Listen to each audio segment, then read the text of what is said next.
तो केंद्र का बजट आज पेश होने वाला है, लेकिन कांग्रेस अभी से कहने लगी है कि राजस्थान को बजट से कुछ ज्यादा उम्मीदें नहीं हैं। आखिरकार कांग्रेस को ऐसा क्यों लगता है, देखिए इस खास रिपोर्ट में।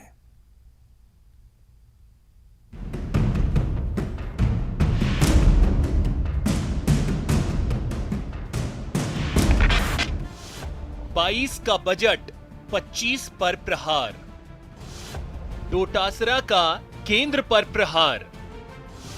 डोटासरा ने किया बजट वाला वार। 25 सांसद, फिर भी नहीं बजट में न्याय। आज तक तो 3 साल के बजटों में तो केंद्र ने कुछ फूटी कोड़ी दी नहीं। 25 में से 25 सांसदों ने फूटी कोड़ी राजस्थान को लेकर के आए नहीं। प्रदेश के साथ केंद्र का सौतेला व्यवहार। देश का आम बजट पेश होने वाला है। वित्त मंत्री निर्मला सीतारमण घोषणाओं का पिटारा खोलेंगी। प्रदेश को भी इस बजट से ढेर सारी उम्मीदें हैं, लेकिन प्रदेश में सत्तारूढ़ कांग्रेस मानकर बैठी है कि राजस्थान को इस बजट में भी कुछ खास मिलने वाला नहीं है। पीसीसी चीफ गोविंद सिंह डोटासरा का कहना है कि पिछले 3 साल का अनुभव हमारे साथ है। पिछले 3 बजट में राजस्थान को कुछ भी खास नहीं मिला है। डोटासरा ऐसा क्यों कह रहे हैं, देखते हैं। राजस्थान ने केंद्र को 25 सांसद दिए। प्रदेश में पानी की किल्लत दूर करने के विशेष प्रावधान नहीं। बेरोजगार को राहत देने के लिए कारखाने खोले जाने की जरूरत। बिजली के क्षेत्र में भी राजस्थान के लिए विशेष प्रावधान की जरूरत। आज तक तो 3 साल के बजटों में तो केंद्र ने कुछ फूटी कोड़ी दी नहीं। 25 में से 25 सांसदों ने फूटी कोड़ी राजस्थान को लेकर के आए नहीं।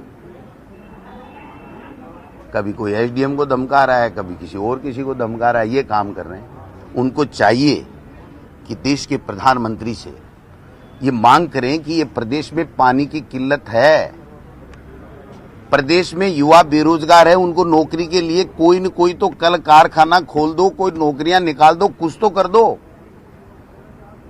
बिजली की दिक्कत है तो बिजली के लिए जो वो सुविधाएं दे सकते हैं वो देनी चाहिए।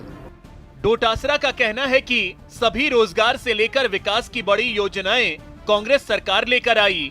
बीजेपी के शासन में विकास नहीं दिखा है। मनरेगा रोजगार का कोई अवसर था, वो कांग्रेस यूपीए सरकार लेकर के आई थी। भ्रष्टाचार मुक्ति की एक कड़ी के अंदर सूचना का अधिकार हम लोग लेकर के आए थे। खाद्य सुरक्षा गारंटी अधिनियम, जिससे 72% लोग आज 1 रुपए किलो में अनाज ले रहे हैं, वो कांग्रेस लेकर के आई थी। निःशुल्क शिक्षा आरटी एक्ट हम लेकर के आए थे। ये तो नोटबंदी करते हैं, जासूसी करते हैं। यह बात सही है कि पिछले सालों के बजट में राजस्थान की जिस तरह से अपेक्षाएं थी वह पूरी नहीं हो पाई। अब राजस्थान में अगले साल विधानसभा चुनाव होंगे, लिहाजा उम्मीद की जा रही है कि इस बार केंद्रीय बजट में राजस्थान के लिए कुछ बड़ी घोषणाएं होंगी। देखना होगा कि बजट में राजस्थान की उम्मीद कितनी पूरी होती है। दिनेश शर्मा, न्यूज़ 18, जयपुर। तो आज वित्त मंत्री निर्मला सीतारमण बजट पेश करेंगी। इसे लेकर के बीजेपी के सांसद सुमेधानंद सरस्वती ने कहा है कि यह बजट महत्वपूर्ण होगा। वहीं चित्तौड़गढ़ के सांसद सीपी जोशी ने कहा कि बजट देश हित में होगा। अभी तक की जो सरकारें देश भर में काम करती आई वो रक्षा के क्षेत्र में आत्मनिर्भर नहीं थी, विदेश में निर्भर थी।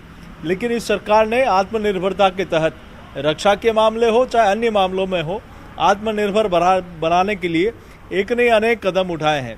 और मैं सोचता हूं जो आने वाला बजट है वो भी इस देश की उन्नति प्रगति में एक मील का पत्थर साबित होगा। तो पिछली बार भी जो बजट दिया था वो चाहे कर्मचारी थे, व्यापारी थे, किसान था, गरीब था, मजदूर था, सबको अच्छा बजट दिया था। और इस बार जो बजट आएगा वो बहुत महत्वपूर्ण बजट होगा। उसमें भी हर वर्ग को लाभ मिलेगा, ऐसा मुझे लगता है कि प्रधानमंत्री जी 2 तारीख को आत्मनिर्भर भारत पर भी अपनी बात रखेंगे, तो उसमें भी बहुत महत्वपूर्ण तथ्य होंगे।